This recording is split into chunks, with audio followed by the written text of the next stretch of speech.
thank you so much, Jordana, and welcome everybody. It's great to meet you in virtual space, and I hope someday I can meet, especially meet Sarah, who I haven't met yet. But we couldn't have a better group of panelists to explore the topic of innovating via social impact towards sustainable practices.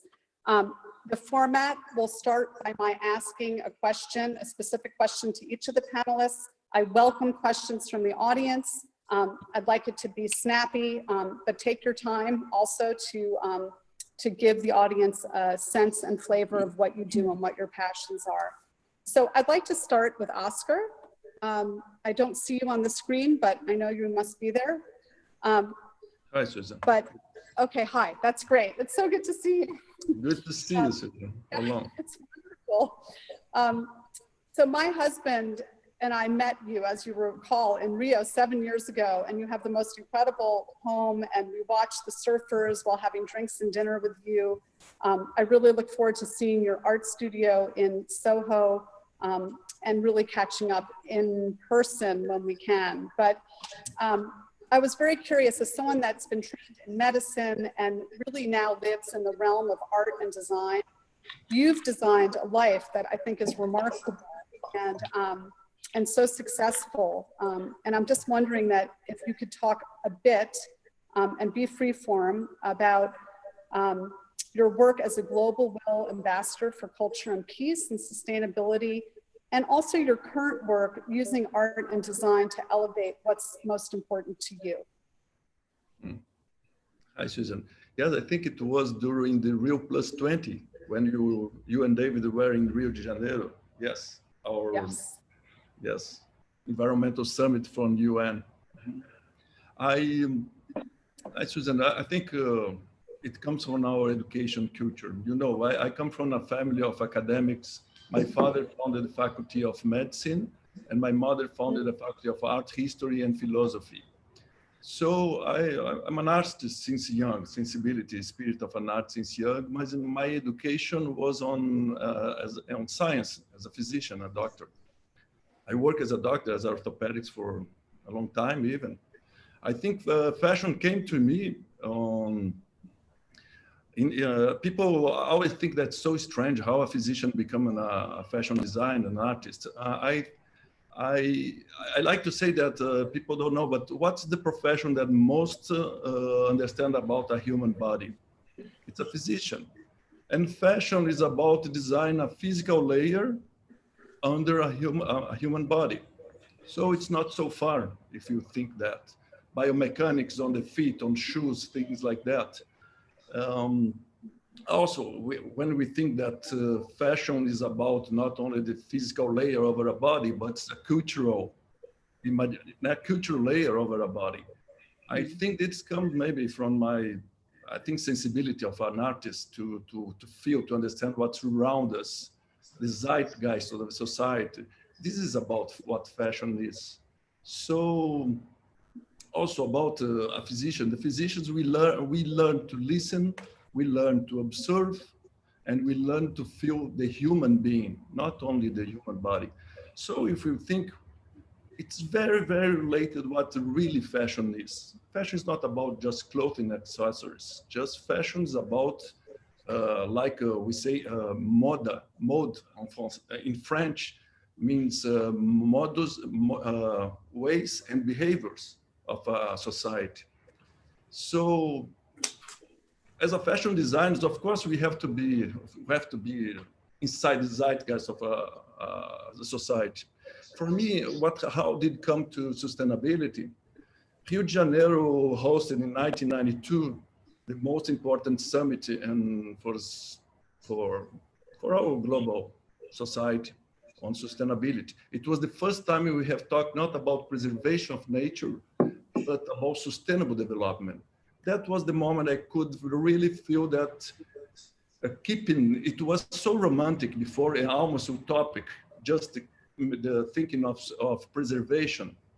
When it comes to sustainability, I thought, wow, now I think us, global society, our civilization, we are gonna change these topics about pollution and these topics about social unfair practice we have. because it's about economics. And so how could I be involved to be a protagonist in society on that? My tool as designing and being the founder of a fashion brand, I said, well, fashion is about seducing the others, seducing the society to consume or to use or to change some behaviors in it. This is about what fashion is. We are also, at least Mark Jake was saying that we are like an antenna that we capture, you know, what society didn't see yet, and we bring to the others. So why not to bring something that I'm talking about? It was by the end of the 90s. Why could I be a protagonist? So I used fashion as a tool of communication, as a tool of social behavior proposal changing. No? It's to bring the avant-garde thinking on sustainability also to the fashion. I remember the sustainability talkings in the 90s was very, very, I would say, everybody was worried about it. Everybody would say it was a granola style thing. You know, I mean, these pejorative ways. And I said, come on, for me, this is the coolest thing we have. And we are getting into the new millennium. So I read about the agenda from the 21st book, Elements, the Earth Charter, the Convention of Biodiversity. So I could understand much more what was going on the planet, to be more romantically speaking. And so I began using some kind of manifestos on sustainability, and also I began to change also as fashion. We can do just not only communication, but we have the physical approach. So searching for supply chains and developing sustainable projects that we didn't have in that time. The first organic cotton farm in Brazil was developed by us with some NGOs and some Brazilian research in agro-business, in agricultural scientific knowledge. And then the other project, as the projects we have now on developing for a long time in the Amazon forest and some other regions, some impact social projects in the favelas, things like that. That's why I became involved, and bringing, yes, sensibility of art as a civil or a UNESCO Goodwill Ambassador for sustainability, involving on sustainable practice, and as a fashion designer, having fun to change. We really can change materials into something that seduces society. Well, thank you so much. That is so inspiring. It made me think that we need to get physicians on every single corporate board in fashion, so that they can add that as part of their creative analysis of choices. That you know, I always look to hope that they can have more artists and curators on corporate boards, but I actually didn't think about, especially with regard to you know, physicians, to have a place in the luxury or the fashion sector. So I think that's something that would be great to add in terms of corporate social responsibility and also creativity. I'd like to now ask Julie, who has been such a pioneer in sustainable fashion, you know, really starting from your days at Barney's, supporting, you know, both emerging talent, but also you were really sort of an outlier in looking at sustainability before so many other companies. And I know that you now continue to nurture emerging talent with the LVMH Prize. You're also involved in other sort of ways that fashion companies can address certain issues, you know, whether it's earthquakes or COVID-19, with accelerating the manufacture of masks. And I think also, Sarah, you're involved with that as well. So Julie, I'd love you to talk about your role as the Chief Development Officer for Tomorrow Consulting and what the landscape looks like now and the challenges that fashion designers and businesses are currently facing, and if you have any thoughts on innovative solutions during this time of such uncertainty. Thanks, Sue. I love seeing you on top of the earth. That's great. And and thanks to Fashion Innovation and putting together. I mean, this is one of the things that's been so good about this period. We've been able to connect in this sort of really intimate way that maybe we would have had to travel to a city to be on a panel. So, you know, I'm super grateful for that. So it's a time of knowledge. You know, what's happened is our whole world turned upside down and the fashion business took a nosedive. I mean, I hate to say the word collapse, but it hasn't collapsed, but it took a deep nosedive. I recently read in something that the luxury sector may lose between 65 and $75 billion in sales this year. So it's devastating. I think we're feeling the shock, but we now know we have to rebalance, and we are accepting the fact that the landscape will look radically different than what we have now. And that's scary. There's a lot of fear involved in that, but the fashion business is a business that rebounds. So I have a lot of hope and faith that we will do this together. But the whole system will change. I think the current scenario at hand is that many of the designers are just trying to stay in business. You can't reboot if you're out of business. So that's a critical situation that as a community we're trying to address. You know, it's challenging because their orders have been canceled. They're not getting paid on time in a lot of cases. Stores are closed. Supply chains haven't opened up. So it's a very precarious position that none of us are equipped to handle. You know, everyone's trying to figure it out on how to move forward to get their business on more solid ground. And from that point, I think that we can move quickly forward. But it's difficult because the pandemic that we are experiencing has like tons of restrictions. Definitely in terms of innovation, technology will help the transition and play a huge part in the efficiency of a new system of selling product and the creative process. I mean, I was really struck by a recent example that Shanghai Fashion Week went online versus usually going to Shanghai in the end of March.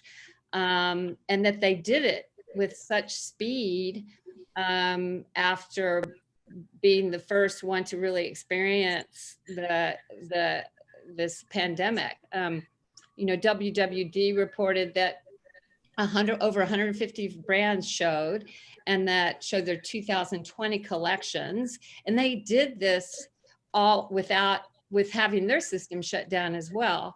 But they also sold items while showing their collections, which is very innovative. And what the kicker is over 2.5 million people saw this in the beginning, and they had 6 million people participate in the first day. So I think we need to look to them to take steps into doing these sort of things to improve the fashion system, which was really not becoming sustainable at all. It was just doing the opposite. So I think technology will play a huge part in the innovation and reinvention of the future. I mean, I'm hopeful, and I have a lot of faith. Yeah. It's going to take a lot of work, and we have to really support. We have to support each other, and we have to support the young talent too. It's just like, think of them as children. What are they? How are they supposed to do? And I think many of them feel alone. I think fashion is a very competitive business. So we don't come together that often as a community. We come together as competitors. That has to kind of go away. So everybody has to rise to what they do best. And we have to set up systems that they can tap into to learn, and systems that regulates us working together. I think a lot of the problems that the fashion business was experiencing had to do with the fact that we were operating so separately and not talking to each other. Mm-hmm. So, but we'll get through this. We'll get through this. So, you know, it's interesting, you know, as you know, my husband and I go to China. We've been going for the past 15 years. And Julie, we've been to factories to look at some of the more sustainable factories in China. And Burak, we've been in China a couple of times together too. And I really feel like we need to look to China for so much innovation, especially with technological innovation, and also the whole idea of inclusivity. I mean, just thinking about the Shanghai Fashion Week and the fact that so many people were able to actually participate virtually and also purchase accordingly. And I want to now move to Burak and just say that I loved being in Shanghai with you, Burak, where we were judges for the Caring Innovation Prize. And we were able to have an opportunity to peruse nominations and vote on companies that were innovating in such amazing ways, whether it was the natural dyes or the AI for logistics efficiency for smaller designers, the water saving technology. I really do think that there's so much, you know, the super apps, so much going on in terms of innovation in China. And Burak, I know you've done some work with Parsons and partnerships with China. And I'd love you to talk about your breadth and depth of both corporate consulting and work with the rising talent at Parsons. And also, it's kind of a long-winded question, but what do you think are the most important traits and trends that designers, especially those in school that are going to be looking at eco-design and having to be competitive in this really complex landscape, what do they need to know about and acquire in order to embrace the fashion ecosystem today? It's a tough question to answer clearly, but I'll share a few thoughts. Before even the pandemic happened and we've seen a pause in the fashion industry, we were already pushing for a big change to say that designers should think their role wider than what they've traditionally done. It shouldn't be about just creating collections, but looking at how to apply design skills in areas that's beyond just the design studio, engaging with everybody across the whole value chain of fashion, from material creation all the way to supply chain, manufacturing, sales, marketing, and engaging directly with the consumer, but also looking for solutions for things that fashion industry is responsible for, including the environmental and social impacts of the industry and how to deal with that. So entrepreneurship has been a key part of what we try to promote at Parsons, as well as beyond with all of the initiatives we've been part of, from Caring Innovation Award to the Global Change Award with the H&M Foundation. And one thing that has been clear is that people that are thinking out of the box are the ones that are really pushing the boundaries to innovate to the future. With the pandemic, now this is the perfect opportunity to open that space to these innovators for them to bring new ways of thinking into the industry. In the past, it was hard to really create that break because the system, that cycle was churning and it was really hard to stop it. Now that it's stopped, it will be in some ways crazy to try to replicate the same model because the same players will not be in place. Just like what Julie was saying, I don't expect to see the same players in place when we go back. If that is the case, who are these new players? How are we helping them? How are we really rethinking about the new system that we want to create? And if we also look at from a designer perspective, I think there's a big difference if you're an emerging designer versus a part of a larger brand, and if you have a large organization. For emerging brands, in some ways, of course, it's a difficult moment, but it's also a chance to be agile and to bring new ways of thinking. It's much easier to introduce new solutions, look at how to localize, be much more agile and efficient, and show that you can be resilient. For a very large brand, it's so hard to be resilient if you haven't already planned for it for years to come in the past. If that is the case, how are you going to handle the changes that is coming to you? In some ways, my gut feeling is for smaller brands, it makes sense for them to really rethink the way they engage with the community they created, their frequency of showing, the amount of orders, how are they selling locally, how are they becoming circular. But if you're larger brands, on top of these topics, you have to really focus on a few other things. And in some ways, they really need to show their core values to the existing large number of people following them and make sure that they are considered as authentic with their message, and that why they're still relevant in this new world, while trying to stay profitable.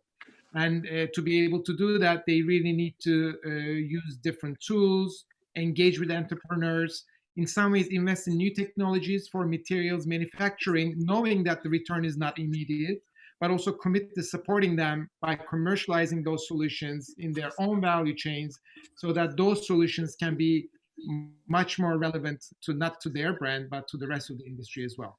And I think the last point is, especially for larger brands and designers with large businesses, they have to resist the temptation to let marketing strategy lead their design process and really put design ahead of the way we were setting trends, which was basically trying to sell new product every 2 weeks. In a moment where we are not even buying any product for months to come, I think the reality is that we're not going back to what it was in the foreseeable future. Yeah, that's fantastic. You know, so much that everybody on all, you know, throughout the supply chain, emerging designers, established brands need to think about. I think it's a great segue to have Sarah speak. Sarah, as a consultant and the global head of Boston Consulting Group's luxury sector, you're involved in forecasting trends and working with a variety of fashion brands and retailers. Can you speak to what some of the challenges are that you've seen from the vantage point of your role? What are the structural shifts you're expecting from a consumer post-COVID perspective? And perhaps most importantly, how can brands address this COVID-19 reality and use their brand to deepen consumer loyalty and sustainability? Yeah, absolutely. And I think, as Julie mentioned and others mentioned, it's obviously an incredibly difficult time for everyone, but fashion and luxury has been almost disproportionately hit. While we also don't have a crystal ball, we do run a number of scenarios. And I think that the most recent we were looking at suggests that global sales for the fashion and luxury industry will be down anywhere from 30 to 40% in 2020, down from 2019. To put that in perspective, that's like 500 to 625 billion, which is obviously huge. It's a bigger drop than during the Great Recession in 08, 09. And obviously we're all dealing with COVID, but I think the other piece is we're also heading into a period of we're heading into a contractionary economy, and without talking about the geometry of the curves, most, I think, economists now believe it's going to at least be a deep V, maybe a U shape, and that's obviously going to have considerable impact beyond COVID and that crisis. Right now, I think, as others have alluded to, it really depends on the size of your business, but most businesses that I work with that are quite large, but also companies that I'm involved with in different advising capacity are absolutely focusing on protecting their people and protecting cash. I think one element that you could probably have a whole session on is how to deal with excess inventory, and Julie probably knows better than me, but with this mounting problem of excess inventory, partly because of what Burak was talking about in terms of the way buying happened, in certain parts of the market. And actually stock management is going to be one of the most important liquidity levers to ride out the crisis when you think about having cash in your business. If I try and move to what are the opportunities to come out of this, because I think we hear enough every day of the challenges that we're experiencing. Out of crisis does come creativity and does come opportunity, and I try to be hopeful that we're going to see lots of incredible change, obviously through a very painful period. Some of the things that we've been talking about with our clients to win in the medium to long term. So that's obviously assuming you can protect your people and have enough cash to get out of this first period, is one, accelerating digital commerce. Digital's obviously been a trend for many years, but any companies who didn't really set it up properly, they have to, right? It's beyond COVID, this acceleration of digital commerce. We were looking at figures the other day, and I think of consumers who'd never shopped online. Many of them are doing their essential spend now online, and it's probably not, it's not for apparel or beauty or accessories, but they're, you know, if you imagine a consumer who never shopped and they're now even buying their groceries, they're just changing their behavior, and that behavior is going to structurally change. And actually, I think well documented, if you think about SARS in 2003, which was obviously not as devastating as this, that completely changed the digital landscape in China, and companies like Alibaba, etc., rose up out of that structural change. So accelerate digital commerce is one. We are huge proponents of driving advanced analytics and artificial intelligence as a backbone to a business. There's obviously many use cases in fashion and luxury, everything from better demand planning to better clienteling, so the way you interact on a one-to-one basis. But I would hope also from a sustainability standpoint, you know, better demand and inventory planning can have tremendous impact on excess inventory as one positive byproduct. And it can also be used quite aggressively in pricing and promo, which, you know, you're already seeing a lot of promotional activity. And so I think this greater use of data, which actually in the long run is a capability challenge, getting the right capabilities into the fashion and luxury industry that have those abilities.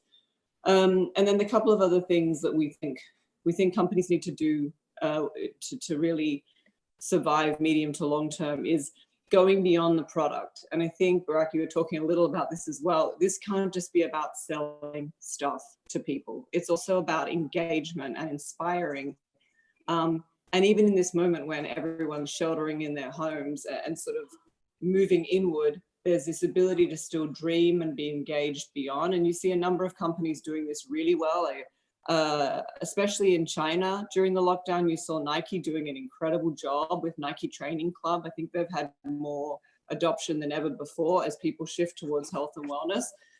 And then finally, more than ever before, sustainability and brand purpose are going to be critical. It's not a nice to have. It's probably not even a competitive advantage, but it's a table stake and it has to be real. And I think those are going to be the shift, because in the new reality, consumers are going to be even more focused on health and wellness, more focused on sustainability, using digital more, returning to iconic trusted brands, and also seeking value, because we're going to be in some form of recession.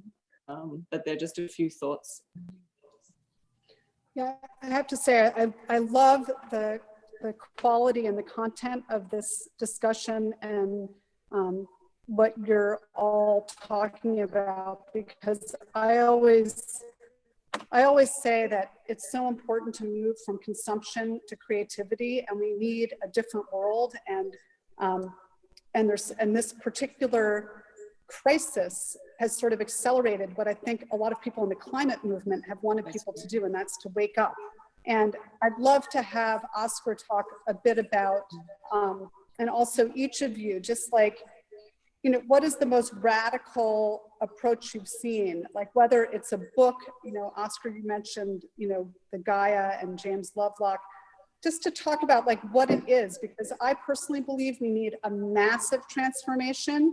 I love the fact that people are moving toward health and wellness, and that brands are actually responding to what is the zeitgeist of our time. And I think the acceleration of COVID will have, you know, the silver lining is that we will have better analytics, we hope, and, you know, better use of AI to lessen the amount of junk and excess. And, you know, being able to create even better ways of joining in here, whether it's holographic conferences where we're actually in more of a real inclusive. So I think that technology will spur a lot of really interesting innovation. And I think, and this is more on the philosophical side, because I know all of you have been deeply thinking, and you've been thought leaders in what really needs to happen, which is, I think, a spiritual transformation and understanding of the limits to growth. So I believe that art and design can get us out of this, that we can rethink differently, that we can use our minds differently, and that we need to be in relation to understanding the limits of both our human health and our planetary health in the ecosystem and how they interact. So I'd love each of you to take a few minutes, maybe starting with Oskar, on what you think is the most radical approach or the most exciting philosophy that you think can help address the major issues of our time. Sarah, as I told you, I'm reading again the Gaia book by James Lovelock, because it was in 1976 or 79 he wrote it. I believe that when we are on the crisis, when we have a crisis in the moment, we have to, civilization, we go also to the back, we go to the classics, to begin something again. And what is most important, I think, in that way is that the planet is just one organism. It's just like us. So if it's just a one organism, anything that we unbalance it changes and imbalances the whole planet, as we are exactly seeing now. Exactly. What we are living now is about the Gaia spirit, the Gaia science, the philosophy of the understanding scientifically what we are as a planet and only one organism that is being very unbalanced now.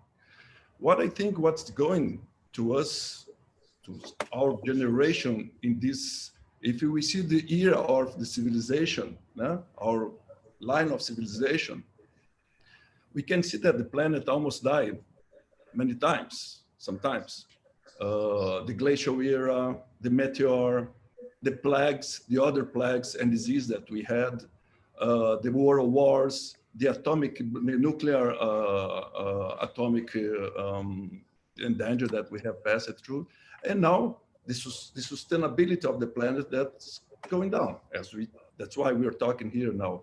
But I really think, I thought already that our generation, by the way, I'm very glad to be living this generation of the human civilization on the planet. Because if we are all now together and so many other ones follow us, we are talking about new practice on sustainability for the 21st century.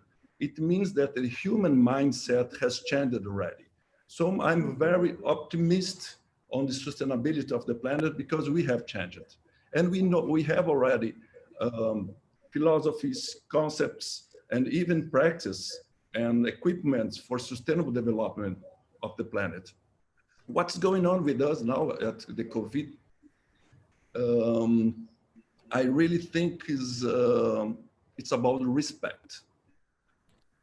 We are learning that respecting the other is being respected by the other. I think it's the most important thing we're having. And sharing it, what you need for yourself, even if it's not altruistic side of you, to give respect to the other, at least if it's an egoist moment of ourselves, if you have to keep your life on, I think we understanding many things about the Gaia thing. Is this disease that spread globally because we don't have manners to each other, to the others. We don't have good manners to the planet, to the nature, and things like that. So what's gonna come from us, I think it's respect. Yes, I have to respect not touching if I have disease. I have to respect washing hands. It's not only for me. Washing hands, I'm respecting the other. So I think we'll come quite differently. And I think it was an advice from the planet in a romantic speech. So it's about respect to the others and the real love and education. We need education for the the global society. It's not about just, appointing who are polluting, pointing who are not being social impact. We have to change. We don't have to change the companies now. We have changed them. They are changing already. The industries are changing. We have to change the way of how we educate ourselves and the global society. Okay, so I'm going to have each of you respond really quickly because we have questions coming. No, this is great. So Sarah, if you would like to respond. Well, I don't know how I follow that, but if I think about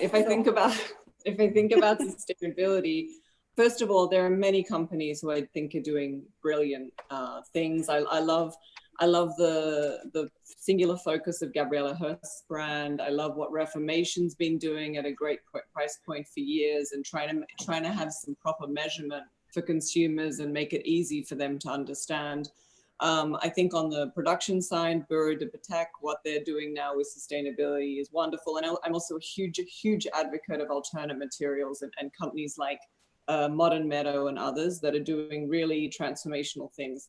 But I actually think the greatest innovation hasn't happened yet. And I think very briefly, but happy to share this with Fashion Innovation, when we worked with Fashion for Good to look at funding requirements to drive proper innovation in sustainability and fashion, there's a gap of about $20 to $30 billion a year that is needed to drive innovation in hard tech and things like alternate materials, others. And it's typically the gap in companies between VC and sort of then your later rounds.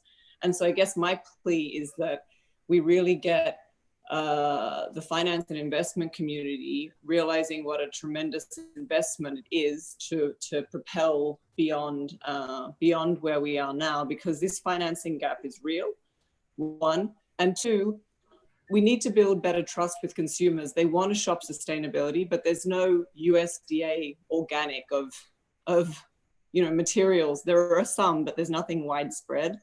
And trust is an ecosystem issue. So I think not-for-profits, trade associations, private sector, government, we need to work together to get some better standardization and certification so that consumers who want to shop can actually understand what they're buying and what's real and what's not. But that's my brief answer. It's fantastic. Julie. Oh my gosh. Okay. So Oskar and Sarah, that's amazing. I mean, if you take those and put those together, I think that's pretty incredible. I mean, I think I was just thinking, material, we will have a material revolution for sure. And I think the radicalness will be using a lot of biotech fabrics, whether it be for leather or silk or other materials that are grown in laboratories or produced in ways that are less impactful on the planet. It hasn't come to scale yet, but it will. But I think to go back what I said in the beginning, and I mentioned small designers. I was on a call the other day with about 30 or so designers from small to large brands, small brands. That was kind of radical. And to me, fashion is just a reflection of time. I always say that. And I think that we will be working together. And I think we have to just make that happen. We all need to do that. It's going to take new behaviors, but we need to do that. And I just recently came across a quote that Pete Nordstrom said, and it said, I'll read it here. It says, "It's become really clear we don't sell anything people need. We sell things people want." And I thought, oh my gosh, okay, so that's my little dirty secret. I want less now. I think this whole thing is really guiding to that. So how do we do that? A brand needs to give us a reason to buy. And going back to what Oskar said, a brand needs to understand what I'm feeling. And frankly, with 22 million people filing for unemployment in the US alone, give me a reason to buy something that can maybe help the world situation too. So I think it's a restructuring of how we sell fashion, because actually we don't really need it. We need our lives, we need our family, we need our homes, we need our planet. So if you are going to buy something, it has to fall in line with those values. So it's together, we're going to have to restructure that. So that's great, Julie.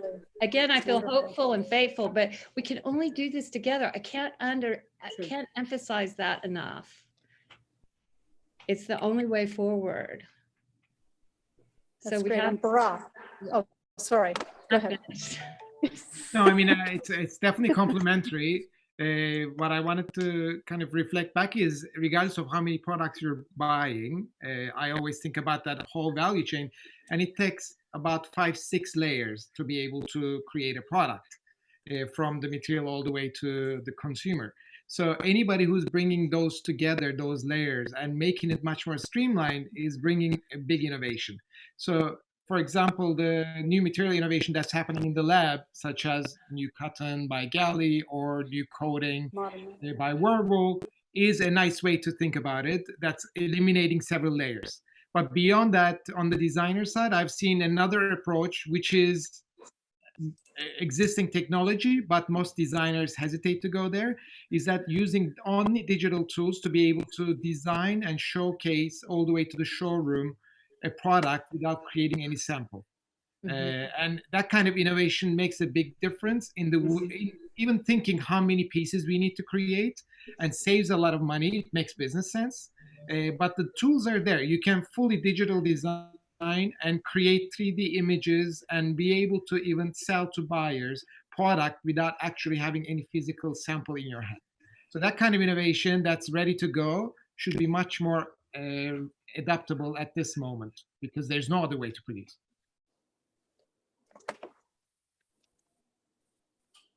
Okay, thank you so much. I want to just open it up to a question. We have a question from Sophia Mateus from Angola. And the question is to Oskar.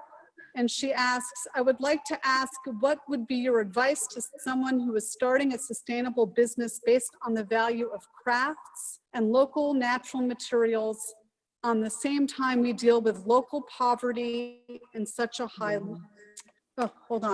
on such a high level on a daily basis?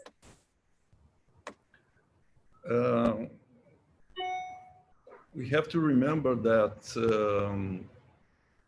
the craft, the art craft, the craft of developing, it's a new luxury for today. To